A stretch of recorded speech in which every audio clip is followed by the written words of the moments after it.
Hello students. तो हम इस चैनल पे एक फ़िज़िक्स की सीरीज़ शुरू करने वाले हैं। ठीक है, उसमें हम क्या करेंगे, दो subjects statistical physics and quantum physics, इन दोनों सब्जेक्ट्स का क्या होगा, हर एक टॉपिक कवर होगा। पहले थ्योरेटिकल उस टॉपिक को करवाया जाएगा, उसके बाद में उस टॉपिक से रिलेटेड जितने भी इंपॉर्टेंट क्वेश्चंस हैं जो हमारे नेट के एग्ज़ाम में, जो आईआईटी जैम, गेट और जितने भी अदर पीएचडी के एंट्रेंस टेस्ट है, हमारे एमएससी के एंट्रेंस टेस्ट है, या जितने भी आगे फर्दर जो टीफर है, जेस्ट है, जितने भी हमारे क्या है जो कॉमन एंट्रेंस टेस्ट होते हैं पीएचडी के लिए, उनमें ये क्वेश्चंस क्या है पूछे जाते हैं। ठीक है, तो हमारे क्या है ये स्टैटिस्टिकल फिजिक्स और क्वांटम फिजिक्स, ये क्या है बीएससी से ही आपकी स्टार्ट हो जाती है। इंट्रोडक्टरी पार्ट क्या है, बीएससी में थोड़ा कम सिलेबस है स्टैट का भी, जिसमें आप बेसिक स्टैटिस्टिक्स पढ़ते हो, टाइप ऑफ स्टैटिस्टिक्स जिसमें क्लासिकल और क्वांटम बेसिक इंट्रोडक्शंस पढ़ते हो। वैसे ही आप क्या करते हो क्वांटम में भी क्या करते हो, बेसिक आप स्क्रोडिंजर वेव इक्वेशंस की इंट्रोडक्शंस आती है, उसमें एक दो प्रॉब्लम्स होती है इसमें, बाउंड और अनबाउंड प्रॉब्लम। लेकिन मास्टर में क्या करते हो आप यही सब्जेक्ट डिटेल में पढ़ते हो। ठीक है, लेकिन ये दो सब्जेक्ट शायद ऐसे हैं जो हर एक स्टूडेंट इन दोनों सब्जेक्ट्स में बहुत प्रॉब्लम फेस करता है। ठीक है, स्टैटिस्टिकल में भी और क्वांटम में भी, दोनों के दोनों क्या है थोड़े से इनके लिए क्या है इमेजिनेशंस और प्रैक्टिस दोनों चाहिए। ठीक है, इसमें इमेजिनेशंस भी चाहिए स्टैटिस्टिकल और क्वांटम के लिए, और प्लस क्या है कि दोनों में ही मैथमेटिकल पोर्शन बहुत स्ट्रॉन्ग होना चाहिए आपका, मैथमेटिक्स पे पकड़ आपकी बहुत होनी चाहिए, क्योंकि इसमें क्या है कि सारे जितने भी हमारे डेरिवेशंस हैं। ठीक है, तो पहले क्या है हमें दो चीज़ें करनी है, पहले हमें क्या करना है कंसेप्ट को समझना है, उसके बाद क्या करना है हमें उस चीज़ को इम्प्लीमेंट करना है मैथमेटिकली। ठीक है, तो ये दोनों ही सब्जेक्ट्स, और एक बात ही बता दूं आपको, ये दोनों सब्जेक्ट ऐसे हैं जिसपे क्या होती है हमारी डायरेक्ट प्रॉब्लम्स आती हैं। ठीक है, अगर आपको एक बार चीज़ें समझ आ गई, आपने अगर एक बार अच्छे से इस पे पकड़ बना ली दोनों सब्जेक्ट्स पे, तो इनके आपका कोई भी क्वेश्चन गलत नहीं होगा, चाहे आप किसी भी एग्जाम में बैठो। स्टैटिस्टिकल और क्वांटम दोनों ही बहुत अच्छी वेटेज रखता है आपकी। अगर सीएसआई या नेट की बात करें तो 40+ हमारा केलम क्वांटम से आता है, और स्टैट में 15 to 25 स्टैटिस्टिकल फिजिक्स ये कवर करती है आपकी 5 मार्क्स में। तो दोनों ही आपकी बहुत ज़्यादा वेटेज रखती हैं, और दोनों ही सब्जेक्ट्स का स्टूडेंट्स में फोबिया होता है कि दोनों ही बहुत टिपिकल है और नहीं समझ आ रही, और स्टूडेंट्स क्या करते हैं एक गलती करते हैं रट्टाफिकेशन। ठीक है, रट्टाफिकेशन करके मार्क्स तो आ जाते हैं, लेकिन कॉम्पिटिटिव एग्जाम्स में जो प्रॉब्लम्स आती है वो आप इसमें सोल्व नहीं कर पाते। ठीक है, तो स्टैटिस्टिकल फिजिक्स मैं शुरू करवाऊंगी, उसके बाद क्वांटम भी हम शुरू करेंगे टॉपिक वाइज। ठीक है, और जो भी टॉपिक करेंगे उस टॉपिक से रिलेटेड जितने भी क्वेश्चंस प्रीवियस क्वेश्चंस पेपर में पूछे गए हैं, जितने भी हमारे एग्जाम्स हुए हैं वो करेंगे, प्लस हम क्या करेंगे जो आगे आने वाले टॉपिक्स हैं वो करेंगे। तो जैसे मैं स्टैटिस्टिकल फिजिक्स की बात करूँ, मैंने इसका एक बहुत अच्छा इंट्रोडक्टरी टॉपिक वीडियो बनाया था, लेकिन टेक्निकली वो क्या है कैमरे का फोकस ऑटो हो गया, उसमें अच्छे से थोड़ी सी क्लियरिटी नहीं है, तो मैं इसका थोड़ा सा क्या है दोबारा आपको करवा रही हूँ। ठीक है, स्टैटिस्टिक फिजिक्स, इसमें क्या है आपकी application of statistics, applications of statistics on physics. ठीक है, फिजिक्स की प्रॉब्लम्स पे स्टैटिस्टिक्स को अप्लाई करना है हमें। अब स्टैटिस्टिक्स होती क्या, एक ऐसी डिसिप्लिन जो क्या करती है डाटा से डील करती है, डाटा से डील करती है। डाटा मतलब लार्ज नंबर, किसी भी चीज़ का अगर हमारा क्या हो जाता है लार्ज नंबर, बहुत ज़्यादा संख्या हो जाती है उसकी। ठीक है, जैसे हमारी पॉपुलेशन, हमने जनसंख्या की जनगणना करनी है, तो हमारी कितनी जनसंख्या है, ठीक है 130 से 150 करोड़ के तकरीबन, तो इतने जब हम क्वांटिटीज़ में डील करेंगे तो हमारी सिंपल कैलकुलेशन सारी फेल हो जाती हैं, इसलिए हम स्टैटिस्टिक्स पे जाते हैं। तो स्टैटिस्टिक्स एक ऐसी ब्रांच है या ऐसा डिसिप्लिन है जो डाटा से डील करता है। हम क्या करते हैं, डाटा को पहले कलेक्ट करते हैं, उसके बाद उसको क्या करते हैं उसका एनालिसिस करते हैं, और उसके बाद हम क्या करते हैं उसकी इंटरप्रिटेशन करते हैं, मतलब कुछ ना कुछ हम रिजल्ट्स पे जाते हैं। ठीक है, तो उसी स्टैटिस्टिक्स की एप्लीकेशंस हमें किस पे लगानी है, हमारी फिजिक्स प्रॉब्लम पे। ठीक है, फिजिक्स प्रॉब्लम का एक बेसिक सा शानदार सा अगर मैं एग्जांपल्स आपको बताऊं तो क्या है कि मान लो कि कोई हमने क्या करना है, हमें ये बताना है कि हमारी जो एटमॉस्फेयर में ये ह्यूमिडिटी का कंटेंट कितना है। ठीक है, तो मान लो कि ये एक 2 किलोमीटर दूर बिल्डिंग है, एक ये 2 किलोमीटर है, मान लो यहाँ पे बारिश हो गई है और यहाँ पे बिल्कुल भी नहीं हुई है। ठीक है, तो हमें क्या करना है, हमने पूरा एरिया कवर करना है। मान लो कि किसी डिस्ट्रिक्ट का ये कवर है विद इन, ये अपना जो सिटी है उसके ऊपर का पूरा एरिया कवर करना है। ठीक है, तो हमने क्या करना है कि यहाँ पे क्या हो गया, हमारे कुछ पार्टिकल्स हैं जिसमें एयर के कंटेंट ज़्यादा हो गए, यहाँ पे डस्ट के पार्टिकल्स या फर्दर जो गैसेज है उसके कंटेंट। ऐसे यहाँ पे एयर का कंटेंट ऑब्वियस है, यहाँ पे बारिश हुई नहीं है तो कम है, लेकिन हमें ऑन एन एवरेज लेना है, यहाँ वाला पार्टिकल और यहाँ वाला पार्टिकल ऑन एन एवरेज लेना है। यहाँ वाला पार्टिकल यहाँ भी आ सकता है, यहाँ वाला पार्टिकल यहाँ भी जा सकता है। ठीक है, तो जब हम ऑन एन एवरेज कैलकुलेशंस करते हैं तो उसमें हम क्या करते हैं, स्टैटिस्टिक्स की हेल्प लेंगे। लाइक दिस, मैंने एक छोटा सा ये एग्जाम्पल्स लिया है आपका। ठीक है, उसके बाद आता है हमारा कि स्टैटिस्टिकल फिजिक्स जब भी आप पढ़ते हो तो हमेशा क्या होता है, थर्मोडायनामिक्स के साथ आप पढ़ते हो। स्टैट्स क्या पढ़ते हो, थर्मोडायनामिक्स के साथ में पढ़ते हो। ठीक है, तो थर्मोडायनामिक्स एंड स्टैटिस्टिकल फिजिक्स, तो जैसे ही हम बीएससी से भी आप देखते हो कि बीएससी से भी आप पहले 2 थर्मोडायनामिक यूनिट पढ़ते हो, फिर आप 2 स्टैट की पढ़ते हो। ठीक है, तो हम इसको थर्मोडायनामिक्स के साथ क्यों पढ़ते हैं। ठीक है, और ऐसा क्या था जो थर्मोडायनामिक्स नहीं कर पाया और बाद में स्टैट ने किया। तो थर्मोडायनामिक्स क्या है, अगर मैं इन दोनों को डिफ्रेंशिएट करूँ, ये थर्मोडायनामिक्स और ये स्टेट, तो थर्मोडायनामिक्स में हम मैक्रोस्कोपिक लेवल पे स्टडी करते हैं। हम क्या करते हैं, मैक्रोस्कोपिक। और जहाँ पे हमारी स्टैट की बात आती है तो स्टैट में हम क्या करते हैं, स्टैट में हम करते हैं माइक्रोस्कोपिक लेवल पे बात, माइक्रोस्कोपिक लेवल पे बात। ठीक है, अब मैक्रो और मैक्रो मतलब अगर मैं देसी भाषा में आपको कहूँ तो बड़े पैमाने पे, मोटे मोटे तौर पे देख लो कि क्या हो रहा है इसमें, क्या नहीं हो रहा। ठीक है, और ये क्या है, ये पार्टिकल एटॉमिक लेवल पे, या मतलब अगर मैं फिजिक्स की बात करूँ तो ये एटॉमिक और मोलिकुलर लेवल पे जाता है। ठीक है, और अगर मैं देसी भाषा की अगर जिक्र करूं तो उसमें क्या है कि मान लो कुछ किसी के अंदर कुछ भी हैपनिंग हो रही है, एक तो क्या है कि बाहर से उसका मोटा मोटा आइडिया ले लिया, और एक इसके अंदर ताक झांक करना। ठीक है, देशी भाषा में अगर मैं आपको समझाऊं तो अंदर ताक झांक करना।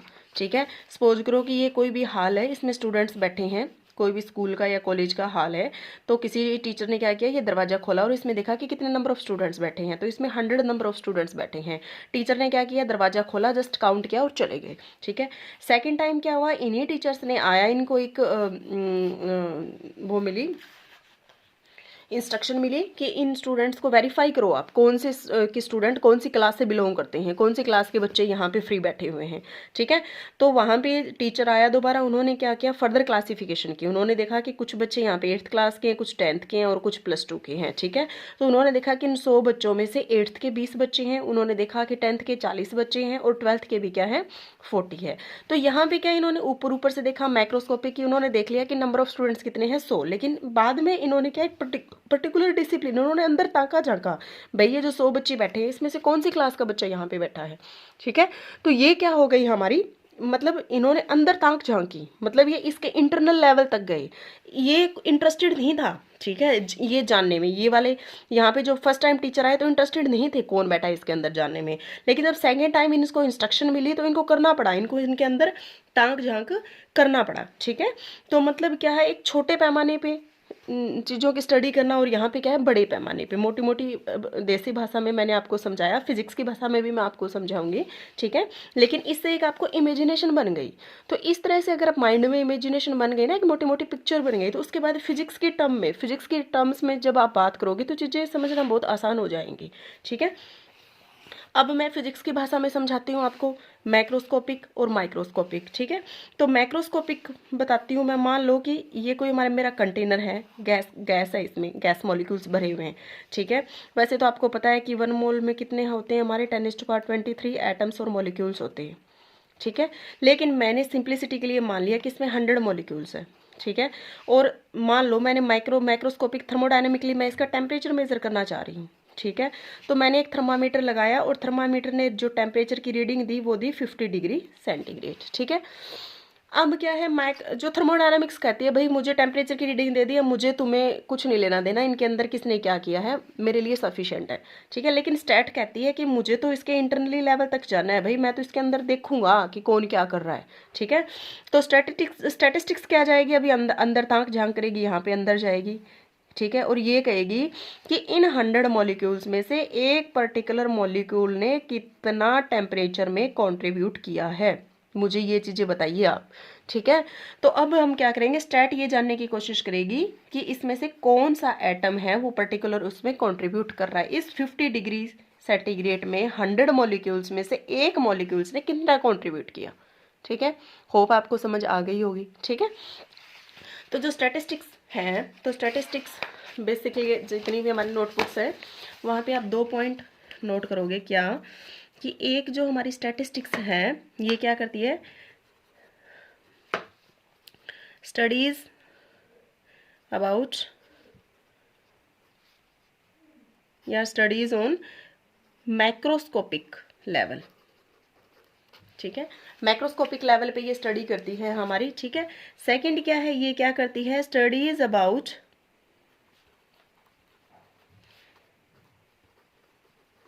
एवरेज बिहेवियर ऑफ मॉलिक्यूल्स या एटम्स। अब ये दोनों स्टेटमेंट ही आपस में कंट्राडिक्टरी हैं। कैसे, आप कहोगे कि इसमें तो आप बात कर रहे हो कि जो ये माइक्रोस्कोपिक लेवल पे बात करती है, मतलब हर एक पार्टिकल से डील करती है। ये माइक्रोस्कोपिक लेवल मतलब माइक्रोस्कोपिक छोटे से छोटे, मतलब उन 100 में से हर एक एक पार्टिकल से ये बात करेगी, इंडिविजुअल लेवल पे ये स्टडी करेगी। ठीक है, इंटरनली जाके। और दूसरी तरफ आप कह रहे हो कि एवरेज बिहेवियर ले लिया, इसका मतलब तो ये है ना कि बहुत सारे मॉलिक्यूल्स की आप स्टडी कर रहे हो एक साथ, तो ये माइक्रोस्कोपिक कैसी हुई, ये तो माइक्रोस्कोपिक हुई। ठीक है, पर नहीं, ऐसा नहीं है। मान लो कि इसमें 100 मॉलिक्यूल्स है ना, 100 मॉलिक्यूल्स ने मिलके कितना कंट्रीब्यूट किया, 50 डिग्री सेंटीग्रेड। तो स्टैटिस्टिक्स क्या करती है, एवरेज बिहेवियर ऑफ पार्टिकल्स, मतलब क्या, ये मान लो कि इसने 10-10 के क्लस्टर बना लिए। ठीक है, अब ये क्या करेगी, 10-10 पार्टिकल्स का जो बिहेवियर है वो स्टडी करेगी। कौन, स्टैटिस्टिक्स। ठीक है, मान लो कि मेरा जो फर्स्ट पार्टिकल है, सेकंड पार्टिकल है, थर्ड पार्टिकल है, इस तरह से सो ऑन, जो मेरा 10th पार्टिकल जो मैंने फर्स्ट क्लस्टर माना। ठीक है, फर्स्ट क्लस्टर में क्या है कि फर्स्ट पार्टिकल है, उसने मान लो उसका जो टेम्परेचर है वो दिखा रहा है 2 डिग्री सेंटीग्रेड, सेकेंड दिखा रहा है 2.05 डिग्री सेंटीग्रेड, थर्ड दिखा रहा है 2.12 डिग्री सेंटीग्रेड, फोर्थ दिखा रहा है मान लो 1.98 डिग्री सेंटीग्रेड, ऐसे ही फिफ्थ दिखा रहा है 1.95, और जो लास्ट वाला है वो दिखा रहा है मान लो 2.10। तो हम कह सकते हैं ना कि मोटा मोटा जो ये जो 10 एटम्स का जो एक क्लस्टर है वो ऑन एन एवरेज क्या कर रहा है, 2 डिग्री सेंटीग्रेड कॉन्ट्रीब्यूट कर रहा है। ठीक है, तो ये 10 एटम्स का एक क्लस्टर बन गया ना, इसका ये एक प्रोबेबिलिस्टिक बिहेवियर, ये प्रोबेबिलिटी देगा कि ये प्रोबेबिलिटी है कि ये सारे के सारे पार्टिकल, ये 10 पार्टिकल अप्रोक्सीमेट 2 डिग्री सेंटीग्रेड को कंट्रीब्यूट करेंगे। ठीक है, तो इसमें से इसलिए ये जो स्टैटिस्टिक्स क्या करती है, ये क्या करती है, क्लस्टर्स, मतलब छोटे क्लस्टर, 100 के तुलना में तो 10 छोटा है ना, 100 तो माइक्रोस्कोपिक ही, 100 की तुलना में तो ये माइक्रोस्कोपिक लेवल है ना।